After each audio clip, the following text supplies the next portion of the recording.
Abbiamo mancato la fermata giusta.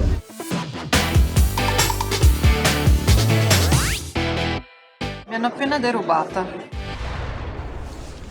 Buongiorno. Buongiorno. Rieccoci più poveri ma sempre felici a Venezia. Visto il budget ridotto in seguito al furto del giorno prima, decidiamo di visitare Venezia in maniera low cost. Dopo aver fatto colazione al bar, andiamo a cercare il vicolo più stretto di Venezia, chiamato Calle Varisco. Ci sono solo 53 cm che separano le due pareti. Questa è una delle calle più strette di Venezia, vediamo se ci entriamo. Avanti tu. Sì, dai, ci si sta in uno. Aiuto. Per chi soffre di claustrofobia, questo è il posto ideale. Scusi, lei, ma è sulla mia strada. Questa è la cala più stretta di Venezia, viene qua. Mi viene in mente il film di Totò sul treno, c'era quello che trovava persona corpulenta in corridoio e dovevano passare, no? Quindi dovevano fare... No, ci si sta in due, dai. Un po' stretti però. Dopo siamo andati a vedere una delle librerie più originali al mondo, la libreria Acqua Alta di Venezia. All'interno c'è una vastissima scelta di libri nuovi ed usati, disposti all'interno di barche, gondole, canoe e vasche. In fondo è stata creata una scala, fatta tutta di libri dove praticamente tutti i turisti volevano andare a farsi la foto e quindi la fila per arrivarci era abbastanza lunga. Poco distante dalla libreria si trova il Palazzo Tetta, che è uno dei pochi palazzi a Venezia circondato sui 3 lati dall'acqua. Anche qui, da bravi turisti, abbiamo fatto la nostra foto ricordo.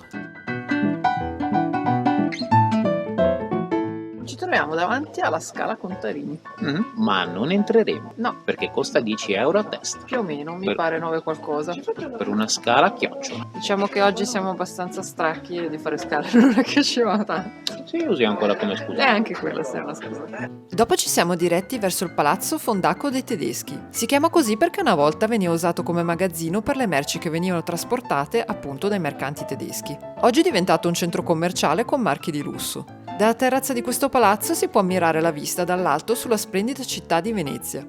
Bello bello. Beh, sì. Per venire sulla terrazza bisogna prenotare in anticipo, un bel po' di giorni prima. È gratuito, però bisogna prenotare. E dovete arrivare in orario perché se fate il ritardo di 2 minuti vi rimandano indietro, quindi fate attenzione coi tempi. Sì, sono molto fiscali. Parecchio.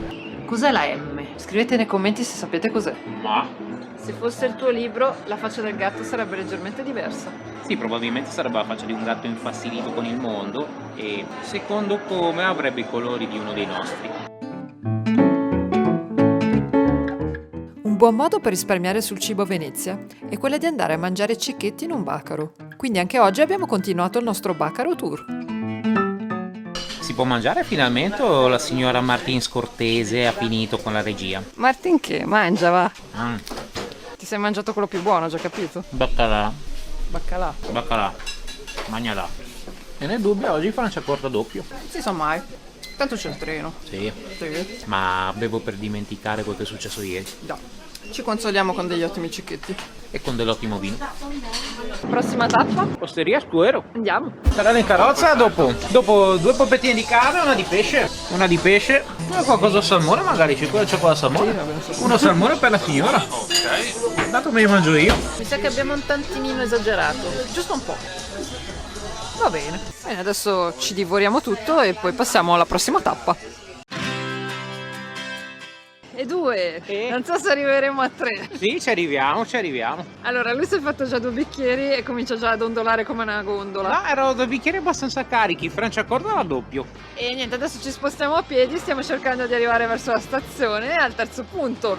Ma non so se ci starà ancora qualcosa. Almeno da parte mia non ci sta più niente. No, ci sta. Il problema qual è? Che se uno beve per dimenticare, però c'è il promemoria che gli cammina a fianco, allora è un casino. Bisogna continuare a bere. Comunque bisogna dire che questo posto era meglio di quello precedente, perché aveva le polpette, solo per quello. Sì, c'è da dire. Poi anche lì c'era una scelta completamente diversa, vabbè.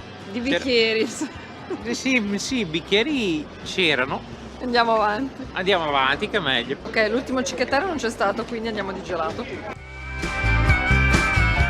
Tornando a casa abbiamo fatto tappa al mercato centrale di Milano, che è tipo uno street food con cibo italiano e internazionale. I prezzi diciamo che non erano molto low cost, ma visto che avevamo 30 minuti per prendere il treno e che saremmo arrivati a casa tardi, ci siamo presi qualcosa da portare via e da mangiare in viaggio.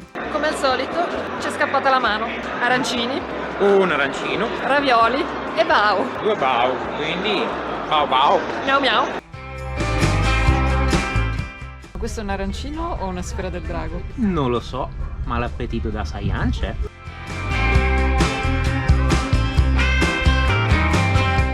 Ci siamo dimenticati di fare la chiusura del video ieri sera, la facciamo adesso con il cannolo rimasto di ieri sera. Quale cannolo rimasto? Bene, il video finisce qui, vi ricordo di iscrivervi al canale se non siete ancora iscritti, così ci aiutate a farlo crescere, di lasciare un like sotto il video e ci vediamo la prossima volta. Ciao! Ciao!